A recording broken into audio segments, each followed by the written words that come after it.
John sat in his seat staring out of the giant window. The stars outside twinkled like tiny diamonds in the endless black of space. He had never seen anything like this before. An alien spaceship traveling through the galaxy. He was just an ordinary guy, a regular human. And yet here he was, far from home, on a ship that belonged to the most advanced alien species in the universe.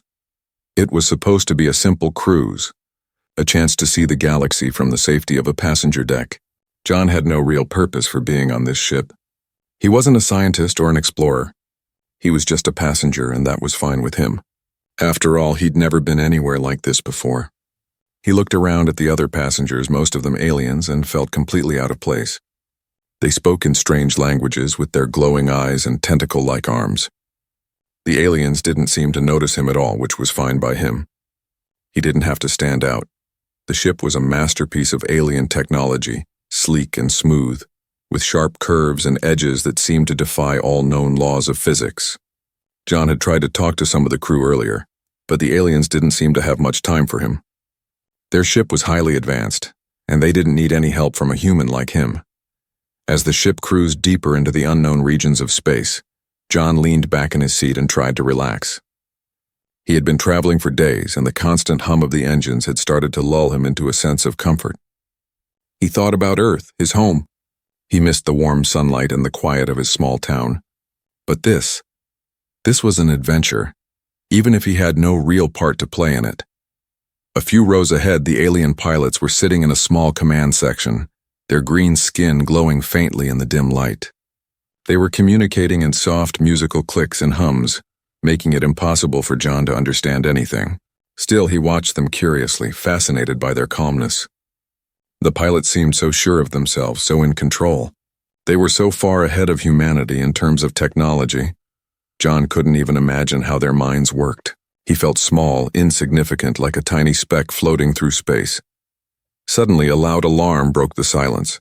It was sharp, piercing, and it made John jump in his seat. The lights on the ship flickered for a second, and then everything went still. John looked toward the pilot section, where the aliens were moving quickly, pressing buttons and speaking urgently in their strange language. The calm, collected demeanor they had shown earlier was now gone. They were in full panic mode. John's heart began to race. He didn't know what was happening, but he could see the worry in the pilot's eyes. He glanced around at the other passengers. Some of them were still asleep, others chatting quietly, unaware of the danger. But John could feel it now. The change in the air, the tension that had suddenly filled the ship. Something was wrong. The lights flickered again, and this time they didn't come back on. The ship jolted, and the sound of metal scraping against metal echoed throughout the cabin. John gripped his seat tightly, his breath coming faster now. He had never been in a situation like this before.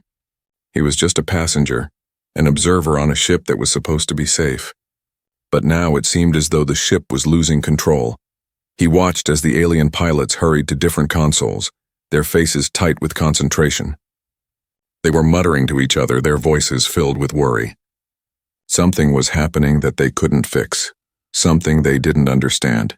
The calm, confident crew was unraveling, and John could see the panic building in their eyes. John's heart skipped a beat as the ship began to tilt, ever so slightly.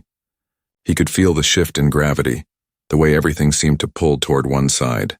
He glanced out the window again, hoping to see the stars, something familiar, something reassuring. But all he could see now was the dark void of space stretching out endlessly. The ship jolted again, this time harder.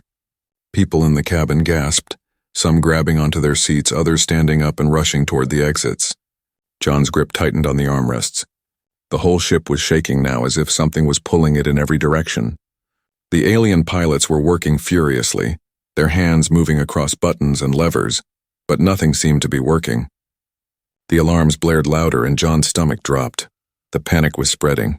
John could hear the frantic shouts of the alien crew as they tried to fix the ship.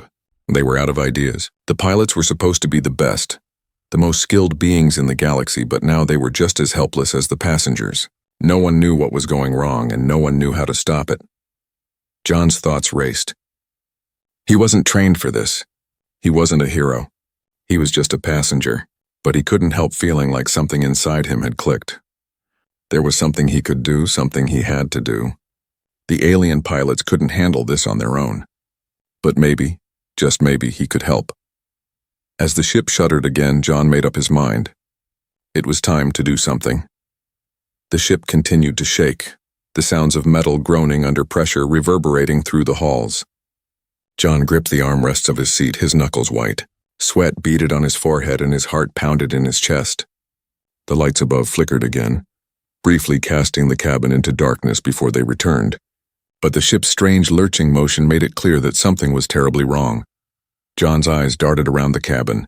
The other passengers, mostly aliens, seemed just as confused and anxious as he was. Some were trying to stay calm, but others were panicking, muttering in foreign languages and gripping the sides of their seats. John could hear the faint hum of the ship's failing systems, the noise growing louder with each passing second. The ship's advanced systems should have been able to prevent this, but clearly they were failing. This wasn't just a small problem. This was a disaster. John looked toward the front of the ship where the alien pilots were still trying to regain control. He could see the way they were moving frantically, their thin, elongated fingers tapping across the holographic interfaces in desperation.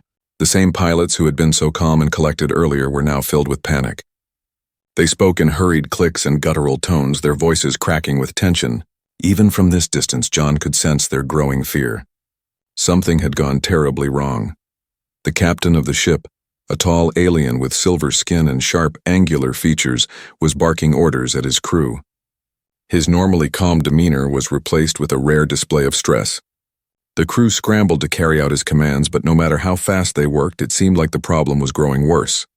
John could feel the ship's systems shutting down one by one, each failure making the situation more dire.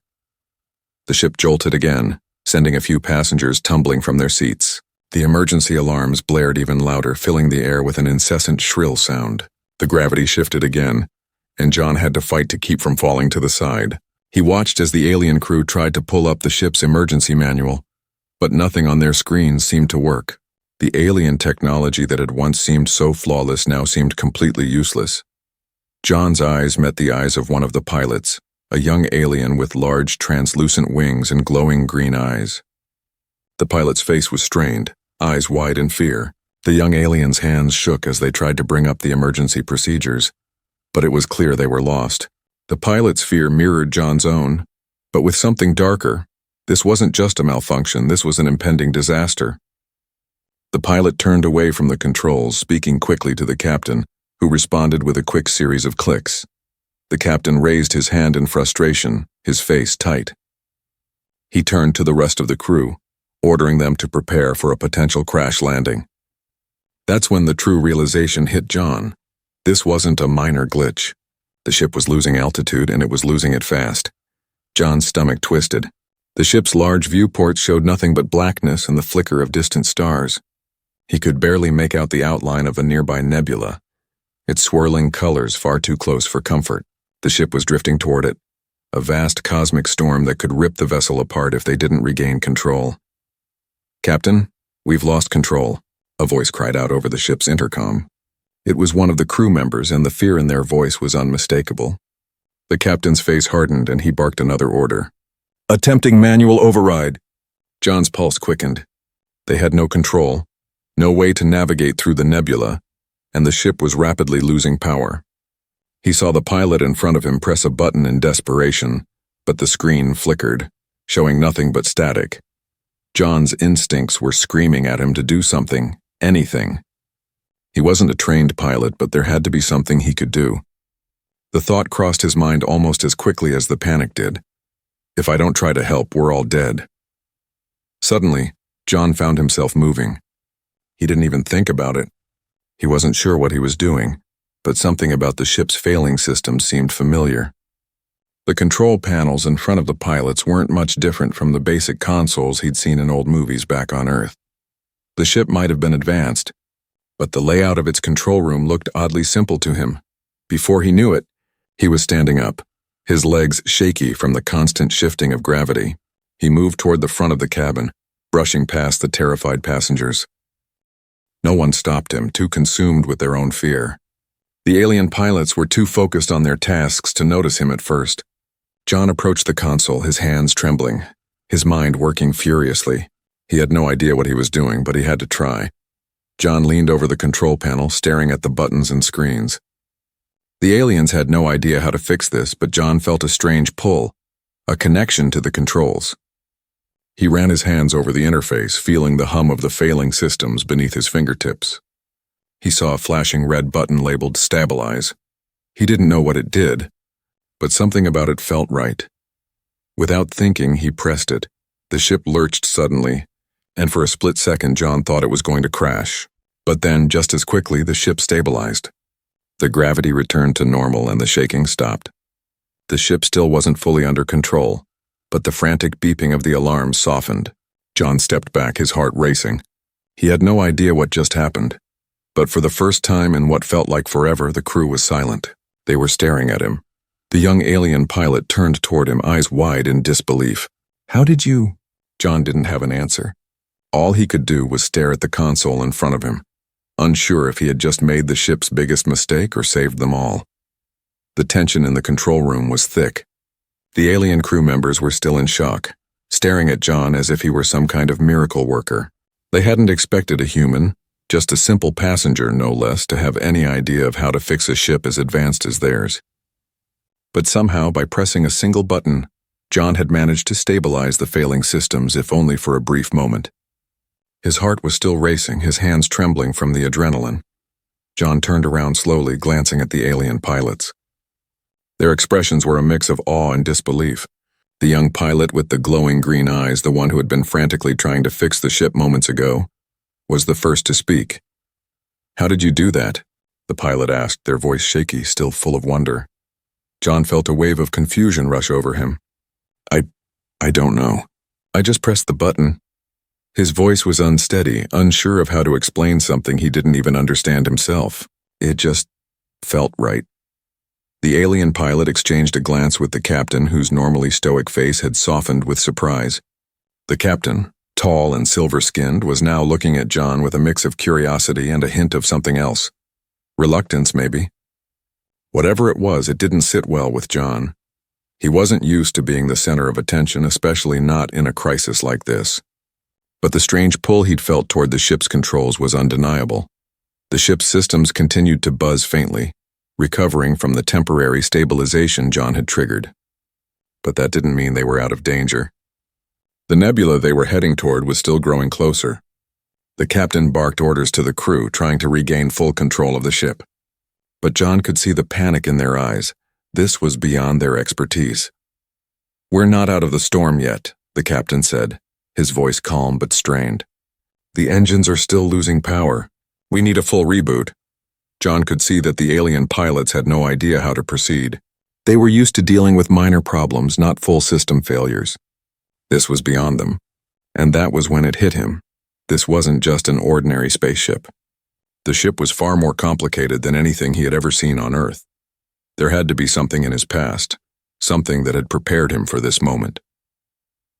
John swallowed hard, his mind racing. He remembered his father's workshop back home, the way he used to tinker with old machines, fixing things that seemed impossible to repair. John had never been an engineer, but he'd picked up a thing or two from watching his father. And now, looking at the control panel in front of him, he could see parallels, small details he'd picked up over the years. "I think I can help," John said, his voice stronger now, more confident. It wasn't a question. It was a statement. The aliens were still staring at him, unsure whether to trust him. John glanced at the panel in front of him, studying the glowing symbols and buttons. They didn't make sense to him at first, but the more he looked, the more the patterns seemed familiar.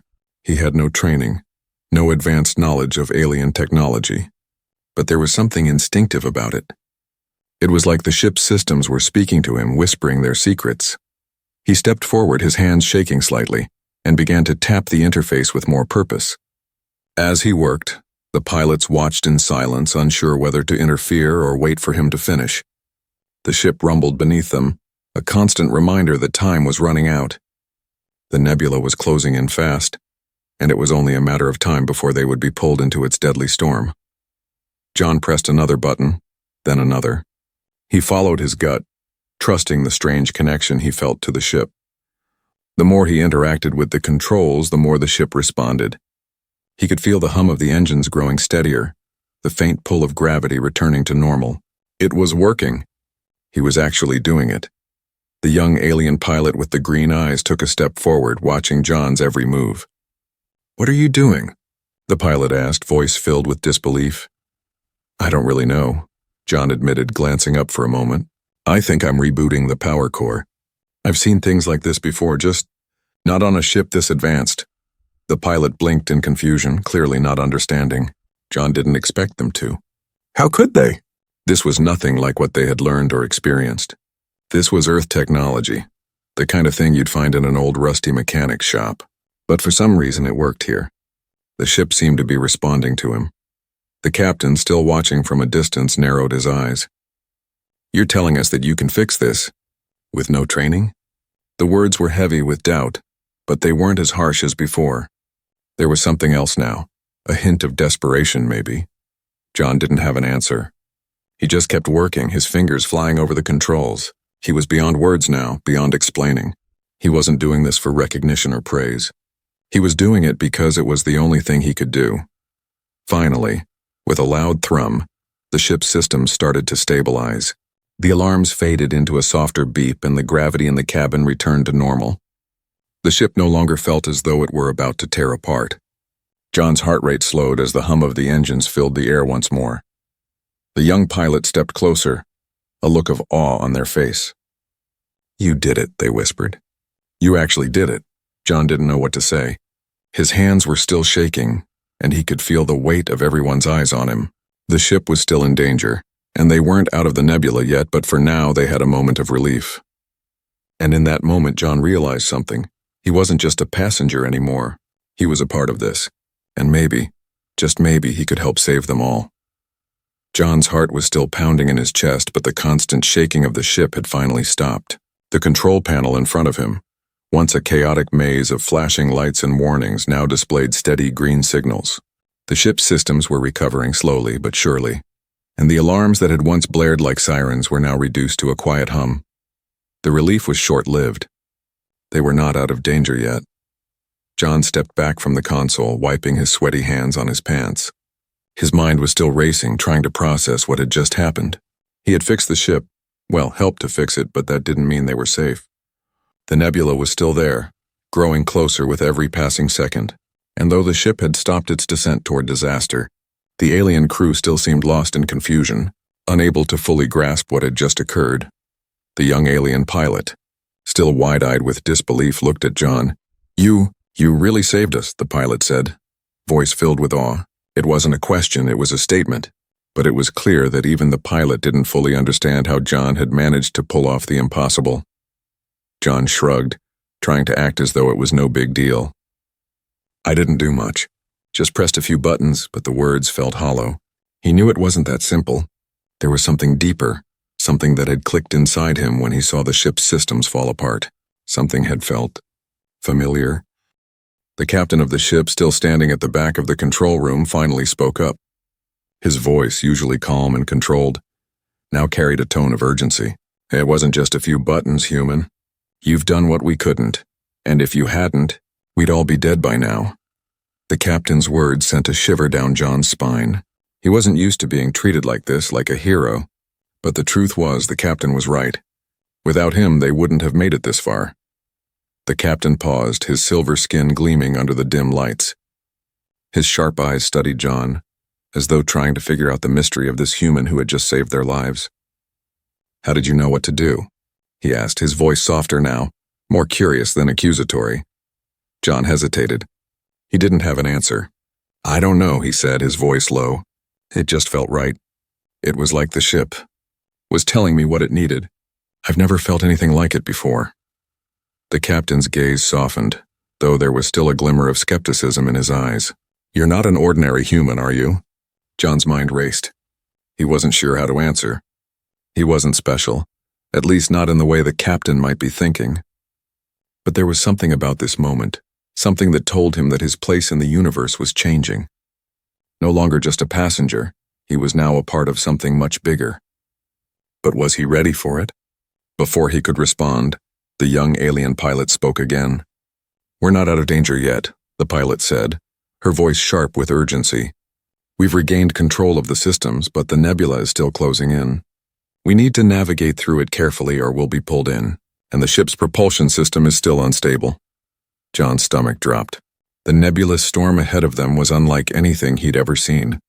Swirling clouds of gas and dust streaked with electric energy loomed just beyond the viewport. The ship was dangerously close to it. They couldn't avoid it forever. The captain's eyes flicked toward the viewport, his sharp mind calculating the risks. "We need to reboot the propulsion system," he said. "But it's going to take time and we're running out of it." John didn't wait for the captain's next order. He was done sitting on the sidelines. If there was one thing he had learned from this experience, it was that he wasn't just some bystander in a galactic drama. He was part of the story now. His hands shook slightly, but his mind was clear. He turned back toward the control panel, his focus sharpening. There was no turning back now. "We don't have time for a full reboot," John said, his voice more confident than he felt. He scanned the console again, feeling the pull of something he couldn't explain. "But I think I can bypass the damaged systems. If we can reroute the energy flow directly to the engines, we might have just enough power to break through the nebula's gravity well." The alien pilot stared at him, uncertain but desperate. The captain said nothing, but John could see the brief flash of trust in his eyes. They were all relying on him now. John's fingers moved quickly across the controls, bypassing system after system, following the flow of energy in the ship like it was second nature. He could feel the ship's pulse beneath his fingertips, the hum of the engines, the flicker of the failing systems, and he knew exactly where to push, exactly where to pull. The lights flickered, then steadied as the ship's engines hummed louder, the power shifting. "The ship was alive again, it's working," the young pilot exclaimed, her voice filled with surprise. John nodded, his eyes glued to the control panel. "We're not out yet. I've only rerouted enough power to get us through the worst of the nebula. We'll have to be quick." The captain gave a sharp nod. "Good work, human," he said, his tone no longer doubting. "Now we need to navigate through the storm, prepare for the worst." John's hands were steady now, his mind focused entirely on the task at hand. As the ship surged forward, toward the swirling storm of cosmic energy, John could feel the weight of his responsibility. He wasn't just a passenger anymore. He was their only hope. John's mind raced as the ship lurched forward, the nebula now just a few kilometers away. The glowing clouds of gas and electricity swirled in front of them, a vast cosmic storm that could tear apart any ship that dared to enter. The hum of the engines had become a deep, steady vibration beneath his feet, a constant reminder of how fragile their situation was. Though the power had been temporarily restored, it wasn't enough. They had a brief window, but it was closing fast. John's fingers danced over the control panel with newfound confidence, each movement calculated. He had never touched a ship like this before, let alone a vessel of this magnitude. But in the last few minutes, he had somehow unlocked a strange instinct, a kind of awareness that connected him to the ship. The flashing buttons, the glowing readouts, they all made sense now. It was as if the ship itself had whispered its secrets to him, showing him what needed to be done. "Can we make it?" The captain's voice broke through the tension. His expression, though serious, had shifted. He no longer doubted John's abilities. There was a flicker of respect in his eyes, but the gravity of their situation remained. "I think so," John replied, his voice steady despite the storm of thoughts in his mind. "But we'll need to adjust the power routing again. The engines aren't giving us enough thrust for a safe course through the nebula. We'll be sucked in before we can turn." The young alien pilot, standing beside him, stared at the console with wide eyes. "You've adjusted the ship's power flow twice already. There's no more power to reroute. What are you suggesting?" John glanced up at her. "If we can't increase the output, then we'll have to lower the resistance." He pressed a few buttons, accessing a hidden layer of the ship's control systems. He had no idea how he knew how to do this, but the steps were clear in his mind, almost like a memory that he didn't fully recognize. "I think this ship has a failsafe designed for emergencies. If we override the safety protocols, we might be able to channel excess energy into the engines temporarily. It'll be risky, but it could give us the speed we need to break free from the nebula's pull." The captain exchanged a glance with the crew. There was a moment of hesitation. This was their last chance, and the risks were enormous. But with no other option left, the captain gave a sharp nod. "Do it," he commanded. "Whatever it takes." John's heart beat faster as he continued working. The power system on this ship was beyond anything he had ever encountered. Yet there was something familiar about it. It was as if he could see the ship's flow of energy like a complex web in his mind. tracing every line of power, every circuit. He knew how to reroute it, how to bypass certain protocols, how to bend the ship's immense systems to his will. It was like the ship was no longer just metal and wires. It was alive, and he was part of it. The young pilot watched him in awe, her eyes darting from the control panel to John's hands. How do you know all this?"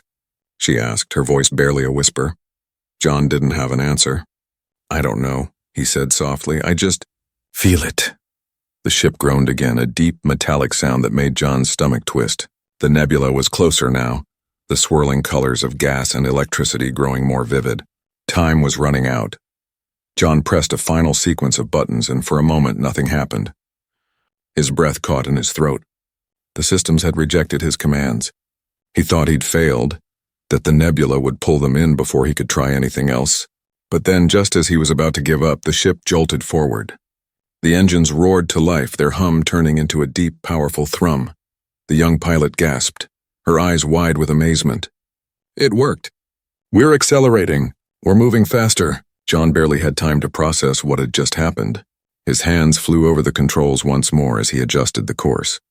The ship lurched again, but this time it was a controlled movement veering away from the dangerous core of the nebula.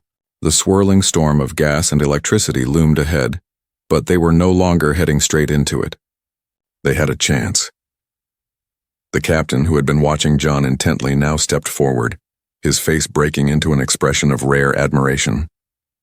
"You did it," he said, his voice steady but with an unmistakable tone of awe. "You've saved us. You've saved the ship."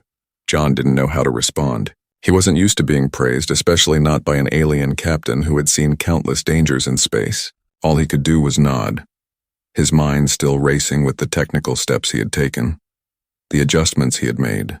He was still trying to make sense of it himself. How had he done it?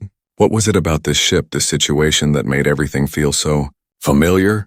The young alien pilot took a step toward him. "You're no ordinary human, are you?" she asked, her voice soft with curiosity. John turned to face her, trying to find the words. "I don't know what I am," he replied honestly. "But whatever it is, it's not normal." The captain joined the conversation, his expression serious once more. "You've proven something to us, human. You're kind. You are more capable than we ever believed." His voice softened slightly as though considering something. "Perhaps it is time we learn more about you." John's mind spun with those words. He hadn't come here expecting to be anything other than an ordinary passenger. But in the space of a few hours, he had done the impossible. He had saved an entire crew from certain doom. And now, with the nebula safely behind them, it was clear that his journey was only just beginning. John's breath was steady now, the hum of the engines under his feet more familiar than ever. They had done it. They had escaped the worst of the nebula's pull. The storm's swirling colors had faded into the distance, leaving nothing but the empty black of space in its wake. The crew, still recovering from the panic of the last few minutes, exchanged glances of cautious relief. But John couldn't shake the feeling that they weren't safe yet. There was a nagging sense of foreboding in the pit of his stomach, a feeling that something was wrong. The nebula was behind them, but they were still deep within uncharted space. They had no idea what dangers lay ahead, and they were vulnerable, still struggling to regain full control over their ship. John turned to face the viewports, eyes scanning the endless stretch of stars.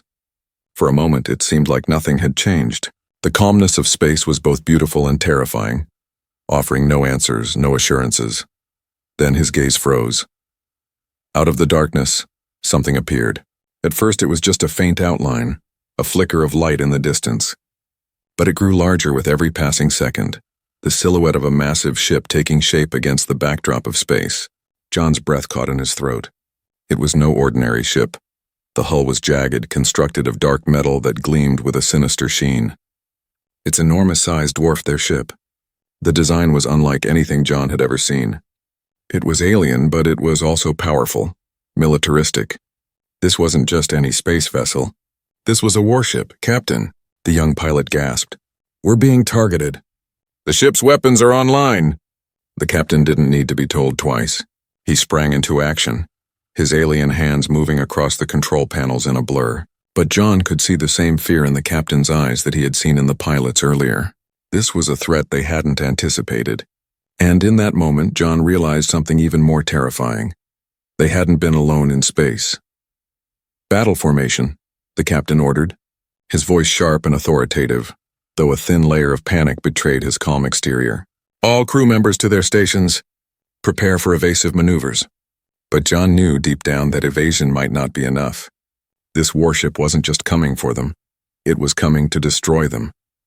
The alien crew scrambled to their positions, but John remained frozen at the controls, his hands hovering over the buttons. He wasn't a soldier. He wasn't trained for combat. But the urgency of the situation left no room for hesitation. Suddenly, the warship's communication system crackled to life. A harsh, distorted voice came through the speakers, sending a shiver down John's spine. It was alien, deep and guttural, and filled with malice. "You are trespassing in our space," the voice said. "Surrender your ship or we will destroy you." John's blood ran cold. This wasn't just a simple encounter. This was a declaration of war. The captain turned sharply to face John, his face a mask of determination and fear. "We need to fight back, human. You have to help us." John felt a wave of panic surge through him. Fight back? He was no soldier. He didn't know how to fight a warship, especially not an alien one. His mind raced, but in the chaos of the moment, one thing became clear. There was no choice. They had no time to think, no time to question. It was either fight or die. The young pilot, her face pale but resolute, moved to John's side. "We need to take control of their weapon systems. If we can disable their targeting array, we might have a chance." John looked at her, his heart pounding in his chest. He didn't understand how he was supposed to do this. But as he looked at the crew, fear and hope battling in their eyes, something clicked again. It was the same feeling he had when he had first connected with the ship's systems, the same instinct that had guided him before. He wasn't sure why, but he knew what he had to do. "Give me control," John said, his voice steady despite the chaos unfolding around him. "I'll try to disable their targeting array." The captain hesitated for a brief moment, but then nodded. "Do it. If you can stop them from locking on, we might have a chance." John's fingers flew over the controls. The ship's systems were responding to him like never before, almost as if the warship's presence had unlocked some hidden potential within him. He wasn't just flying the ship now. He was connected to it, every wire, every circuit. His fingers moved with purpose, pulling up the targeting systems on both ships. The warship's targeting array was enormous, designed to lock onto and obliterate enemies with terrifying precision. But John knew there had to be a way in. He found it. The screen flashed, and for a moment the whole ship seemed to hum with energy. John's heart skipped a beat as the targeting array of the warship blinked in and out. It was working. The ship was fighting back, but it wasn't just a simple defense. It was like the warship itself was fighting its own systems.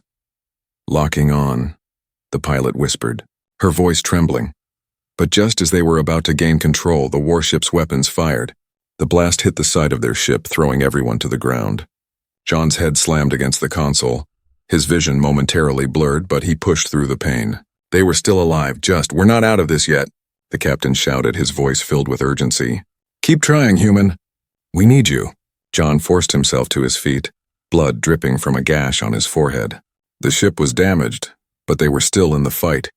And as the warship loomed closer, ready to strike again, John knew that this was the moment that would define him. He wasn't just a passenger anymore. He was the key to their survival. The tension in the air was palpable. The crew was depending on him.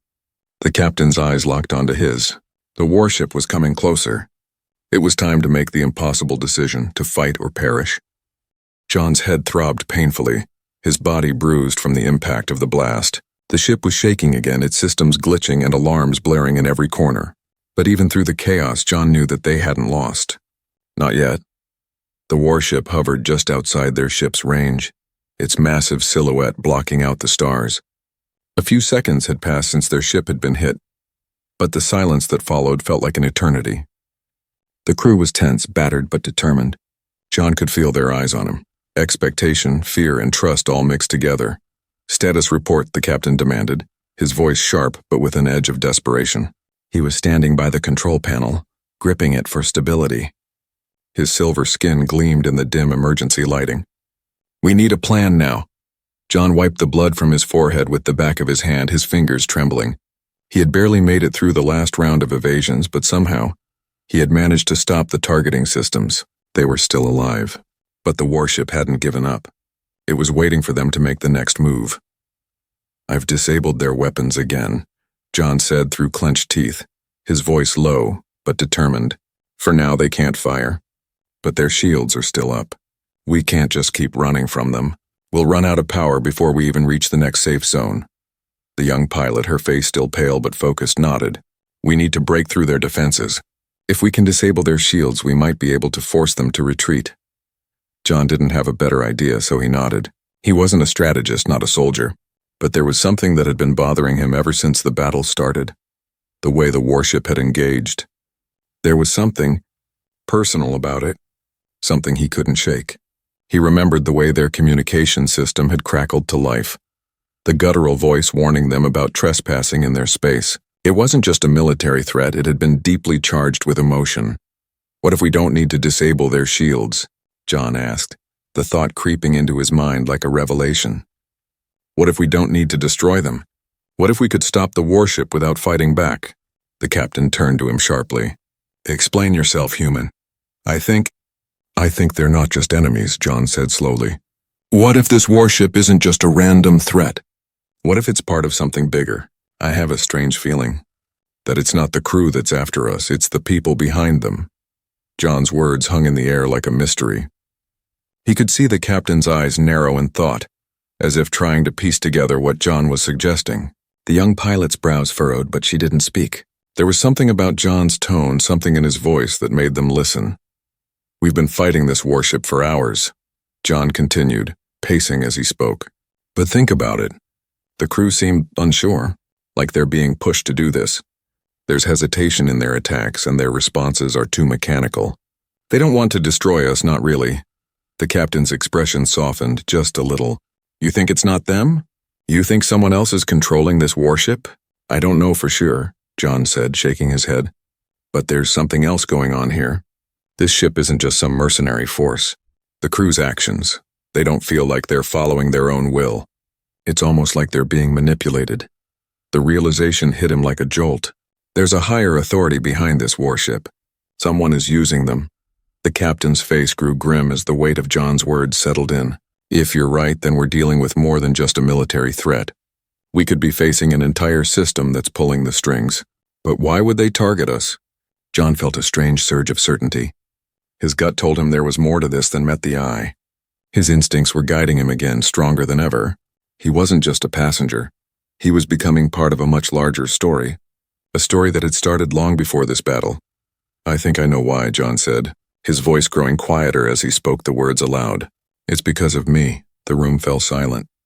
Every pair of eyes turned toward him, the crew's gaze heavy with confusion and doubt. The captain, however, said nothing for a long moment.